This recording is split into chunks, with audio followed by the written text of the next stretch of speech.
channel. Justin here, Steinmetzfamilyfarm. So I'm obviously on the road. I might look a little younger to you right now because I shaved and I even took it down on the head. My wife. In a quarter mile, turn right onto Hill Road. My wife's Lauren's gonna come back and be like, "What? Who's this guy?" It takes 10 years off, just a haircut. Anyways, you're probably wondering why I'm live and what I've got to say. At the light, turn right to Hill Road. Let me pay attention to my directions first. I'll let you guys know what's going on. Lauren's in Costa Rica right now with the kids on her lemongrass trip. So she's enjoying her time by the pool. And she's been the one doing the Camelback Mountain Resort event the last couple weekends in a row. Road for 1.5 miles. I couldn't do it because I got rentals and events to take care of myself and be at the farm. So we're busy, we're spread out. So that left Megan and Mary to go up to Camelback today. Megan and Mary did the Camelback event today and tomorrow. So it's only from 12 to 4. It's not really that long of a day. However, problems at Camelback arise. I knew it. It always happens. First, I need to preface something is even when Lauren was there last weekend. Do you remember last weekend on the Members Live? I left from a goober rental and Kathy Myers saw me on the live and I was in Lidditz and she said, "Swing by, we'll have a drink together." I was like, "Sounds good." And so we brought Mabel or Lindsay over to Kathy Myers' house, and all was good. Lauren was at Camelback. I didn't have to rush home. Now, because I was on my live stream, I turned off my notifications. I don't like having my notifications on while I'm live. Although sometimes it just doesn't matter and you forget. But I had my notifications off. So here she's trying to call me and text me and I had no clue. I finally finish at Kathy Myers' place. I'm heading home, maybe 15 minutes into my drive, and I look at my phone and I have lots of missed calls, lots of missed text messages from Lauren. And I was like, "What is going on?" She said, "Zine." I was like, what? She's like, she's so mad at it. I don't ever answer my phone. She's like so ticked off. And she says, "I can't get a hold of Jeff." Now here, they're staying in Jeff's camper. Jeff let us borrow his camper as a place to stay next to the goats. Let me double check. Are we live? I am not seeing any comments. Let me hit the secret button.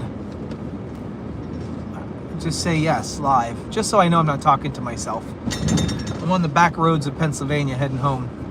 All right, perfect. We're live. In a quarter mile, turn right onto Green Hill Road. So she says, "We can't get the heater to work."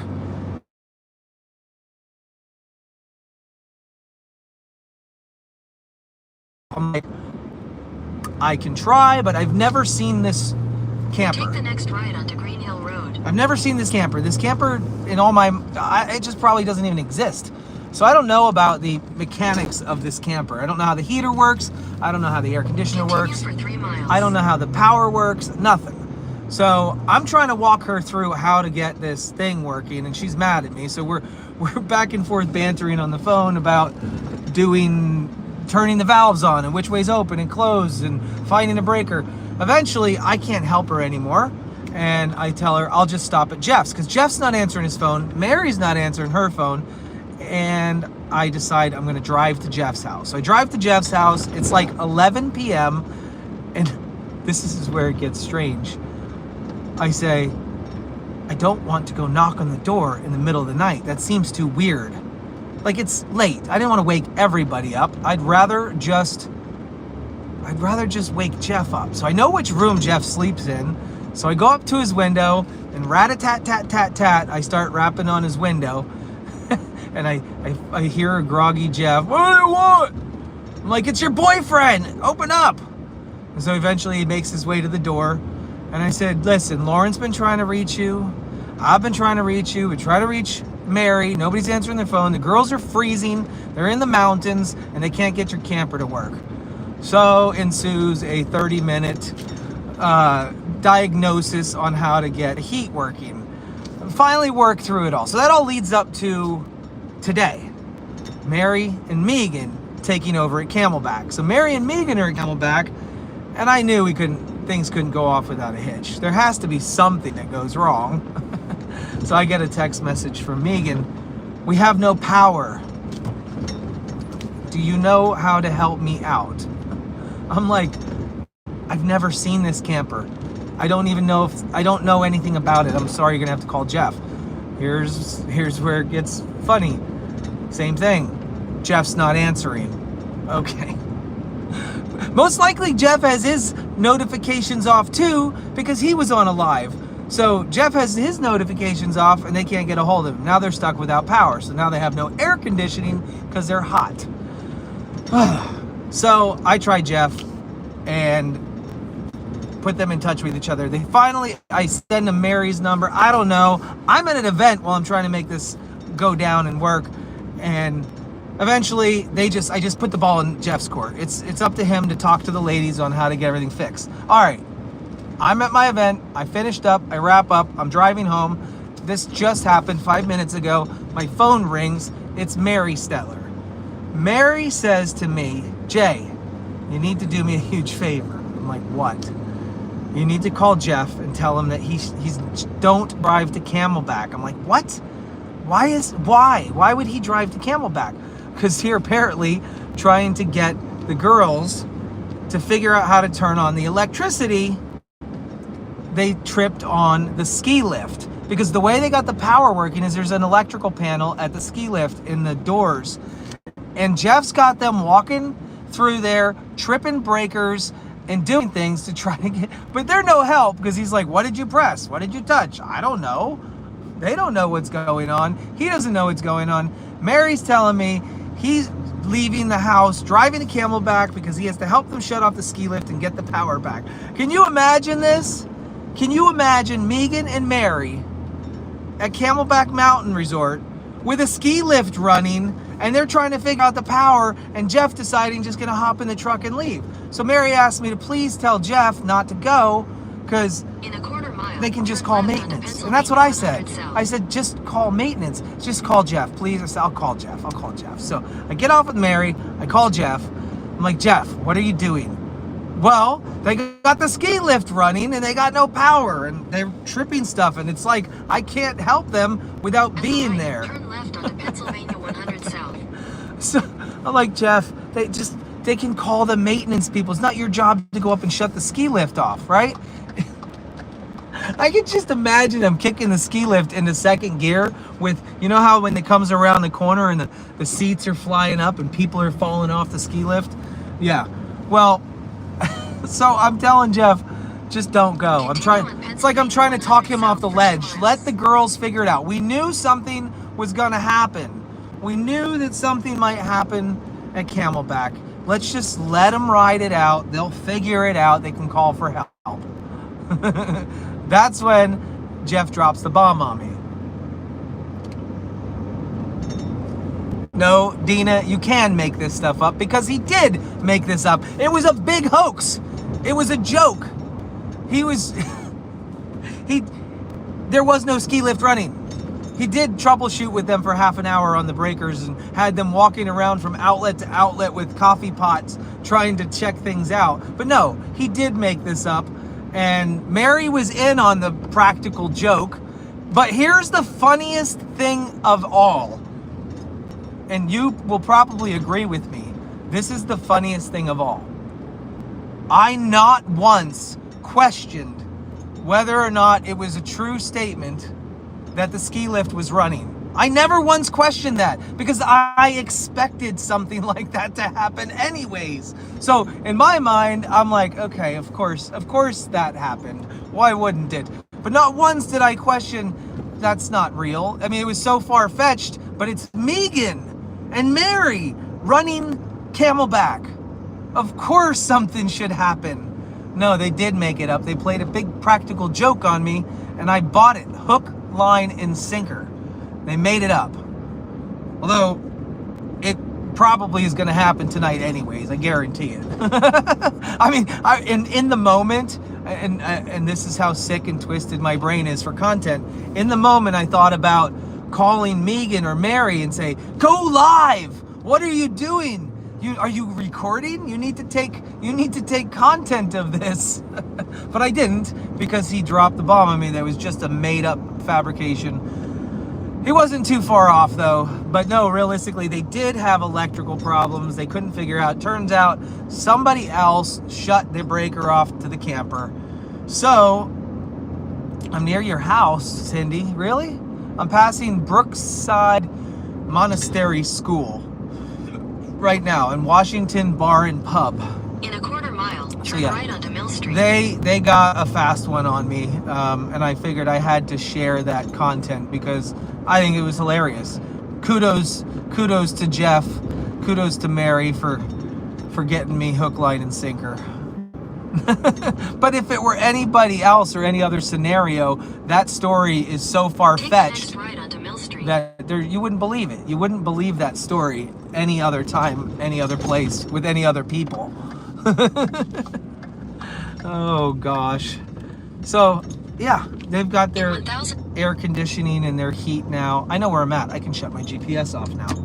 Perfect.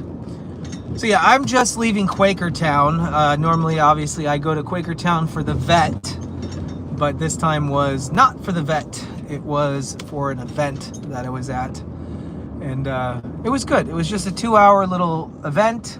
I took moms and babies, and I took some of the babies without their moms. Like this is probably the first time I actually took some of the babies without their moms, because they're getting to that point that they can actually deal without drinking for a few hours. Yeah. Guess there were two baby goats that I let out of the middle school last week, and I couldn't catch them. Do you know which two goats I couldn't catch and bring with me? And they're back at the farm still. I know you know their names. They enjoy snuggling, but the chase is what they enjoy more. And I gave up because maybe on the Angel Watch you guys were watching, I was chasing them around the barn at full speed.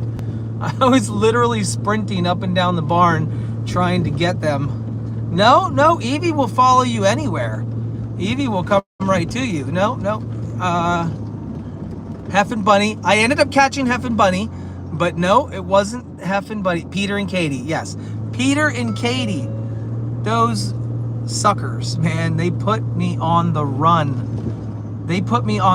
No, Chip is easy to catch too. It's Peter and Katie. Once I gave them their freedom, you know when a baby goat runs away from you and it does like side kicks and it jumps off the wall? Yeah, that's what they were doing.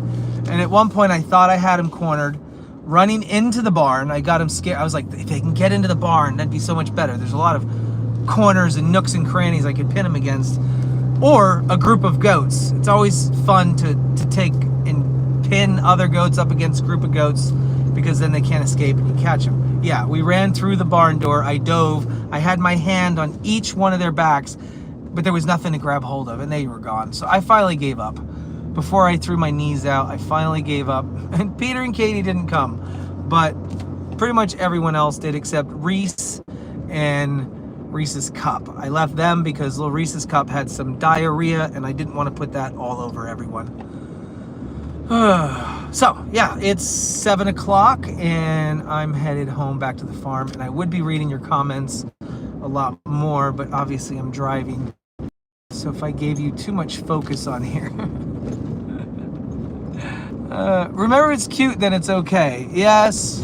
So if they're running away from me in a cute fashion, I suppose then it's okay, right?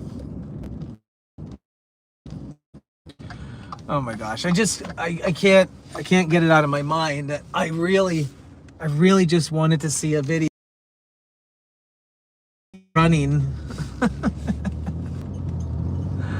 Oh.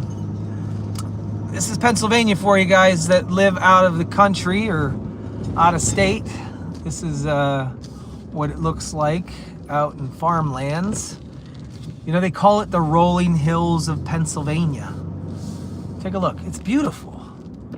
The stone barns close to the road, the pastures, the rolling hills. It's awesome. I think I made a good choice moving to PA. I didn't pick it. I picked the girl, and the girl brought me to Pennsylvania. Is this Willow Road? Is that where we're at? I think there's maybe it's not this road. I don't know. We looked at a property somewhere close by here years ago.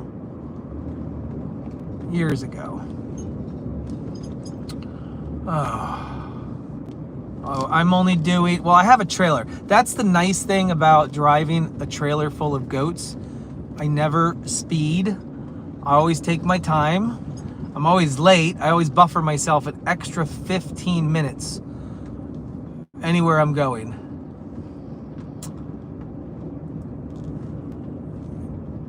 Yeah, the rolling hills of Pennsylvania. Now down here on the right, if I'm not mistaken, are some hogs. Has the stonework cut out been stressful for you? No, not really. I'm not stressed at all. I'm not stressed at all. I think that I'm making an improvement to the barn that probably should have been made when it was built. I get it might throw off the symmetry of the barn just a little bit. I get that. But the functionality is going to be key. And there's no reason why in the future, if this turns out to works out nicely, why we couldn't put Dutch doors. A Dutch door is like top and bottom, kind of like the other stalls. So you can close the bottom door, but have it just like a window on the top. Those are nice. We could do that to the other windows if we wanted to later on. All right, right here, I get a kick out of these hogs because my pigs on the farm don't do this, which is good. I'm glad my pigs don't do this, but take a look at this little pasture space right here and look at these hogs. I know I'm probably gonna stop traffic, but I want you to see how they uproot. There's nobody behind me. Look at how look at that. That is a hog. That is different than what I have. I have pot bellies.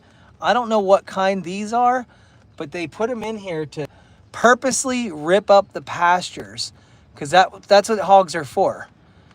But my hogs are lazy and they eat. Listen. Oh, here he comes. Here he comes. What kind of pig is that? What kind of... They're all coming over here. Look how long their legs are and how skinny their bellies are. My pigs are fat. Look at them all. They're all coming over. Oh my gosh. They think I've got something for them. Piggly wigglies. I bet they're used to people bringing them food scraps. But take a look at this pasture space and you'll see how muddy it really is. It's crazy. I'm so thankful that my potbellies don't do that. But the farmer here, I'm assuming, is purposely doing this so he can plant something in it after the hogs tear it up. Yeah, I don't think we have wild hogs here in Pennsylvania, so I don't think that they're wild hogs. I've never seen a wild hog here. And I don't know if it's even legal to have wild hogs in captivity. Either way, I just always find that little pasture pretty interesting. We're about ready to turn on to 73, and when I get home I'm going to be offloading the goats, and before I go out and do any barn work I need to get out of my nice clothes. See, I do wear nice clothes sometimes. And for those of you who might have just tuned in, what looks different, I took care of my hygiene. I showered and shaved. I did. I might have done that third S too, but I don't remember, honestly. Well, that was it, guys. I just wanted to give you guys a little laugh, a little bit of story time about what Jeff and Mary had up their sleeve. Don't I look young? How many years do you think that took off of me? Probably 10, right? 10 years? Good evening, Rhonda. You just missed the live because I am signing off now. Guys, have a great evening. It is Saturday night. Go out and wait, what is this? Yes, Pennsylvania has populations of wild hogs, also known as feral pigs, wild boar, numerous. Well, okay, I'll be honest with you. I lived here in this county, in this area for years, and I've never heard of feral pigs or wild hogs from any farmer or any person. So if there are wild hogs in Pennsylvania, they're not in these surrounding counties. Absolutely not. That's something you would hear. That's something you would make the news. That would make the news. Yeah, so, okay, let me address that real quick about Speckles being off the nest. Speckles is that white chicken, Silky, that had 3 eggs hatch. That's completely normal. They're going to start venturing away. So eventually, I'm going to have to take the camera off of her, because if they start wandering, then you guys are just going to start worrying. If you're worrying and telling me I need to check the chickens all the time because they're wandering, that's not how this game's going to go. We're going to just probably remove the camera now, maybe put it up higher. We can get an overall view of the entire stall. This way we're not, worrying so much about the baby chickens. But it's all normal. That's natural. They're going to start exploring their territory. And honestly, within a month from now, those chickens, they're going to blend in with the rest of them. But they're going to be in a new chicken coop on the other side of the property. All right, guys, have a great Saturday evening. Netflix and chill, right? Do something. Take care, everybody. Bye.